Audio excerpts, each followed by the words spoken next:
আপনি বলেছেন যে এনসিপির যে নেতাদের নিরাপত্তা দেওয়া হচ্ছিল তাদের জীবনে হুমকি ছিল। আমাদের জীবনে বিভিন্ন সময় বিভিন্ন জায়গায় আমরা দেখি বিভিন্ন ধরনের ঘটনা ঘটছে, সেই জায়গায় কিন্তু সেনাবাহিনীকে আমরা অ্যাক্টিভ দেখি না। একটি রাজনৈতিক দলের ক্ষেত্রে আপনাদের কি কোনো দুর্বলতা আছে কিনা স্পষ্ট করবেন। বিশেষ কোনো দলের ক্ষেত্রে আমাদের কোনো আলাদা নজর নেই। আমরা দায়িত্ব পালনের ক্ষেত্রে সকলেই আমাদের কাছে সমান। যেখানে জীবনের হুমকি, আমরা আগেও বলেছি, জনদুর্ভোগ বা জীবন নাশের হুমকি থাকে, সেখানে আমরা কঠোর হই বা আমরা জনসাধারণকে সহায়তা করে থাকি। তো সেখানে আমরা যদি আমাদের দায়িত্ব সঠিকভাবে পালন না করতাম তাহলে হয়তো আরও হতাহত বা জীবন নাশের সম্ভাবনা থাকতো। তো সেই হিসাবে আমরা সেটা করেছি।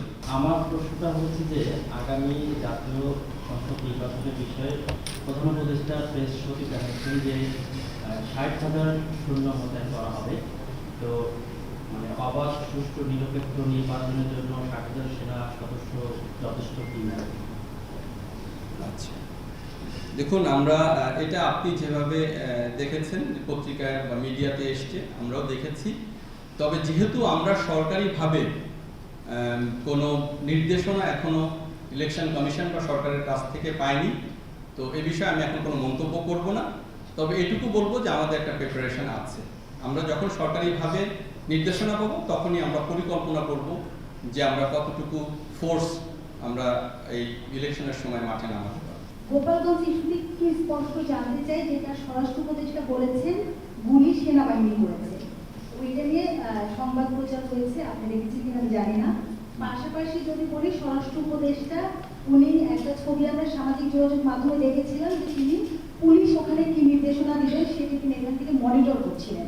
একটি ফৌজদারি কাজ, ফৌজদারি অপরাধ যখন হয় মাঠে কি হবে সেই সিদ্ধান্ত মাঠের পুলিশই সাধারণত নিয়ে থাকে।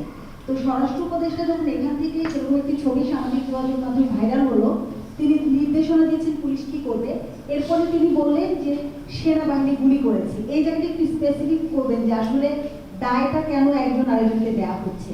আরেকটি বিষয়, আপনি বলেছেন যে এনসিপির যে নেতাদের নিরাপত্তা দেওয়া হচ্ছিল তাদের জীবনে হুমকি ছিল। আমাদের জীবনে বিভিন্ন সময় বিভিন্ন জায়গায় আমরা দেখি বিভিন্ন ধরনের ঘটনা ঘটছে, সেই জায়গায় কিন্তু সেনাবাহিনীকে আমরা অ্যাক্টিভ দেখি না। একটি রাজনৈতিক দলের ক্ষেত্রে আপনাদের কি কোনো দুর্বলতা আছে কিনা স্পষ্ট করবেন।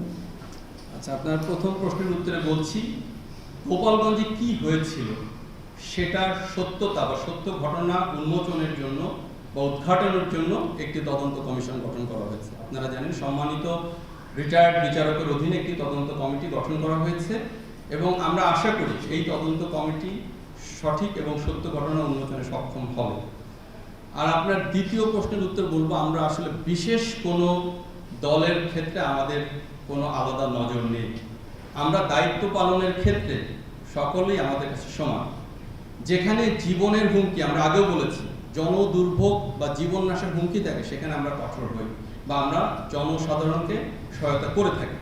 তো সেখানে আমরা যদি আমাদের দায়িত্ব সঠিকভাবে পালন না করতাম তাহলে হয়তো আরও হতাহত বা জীবন নাশের সম্ভাবনা থাকতো।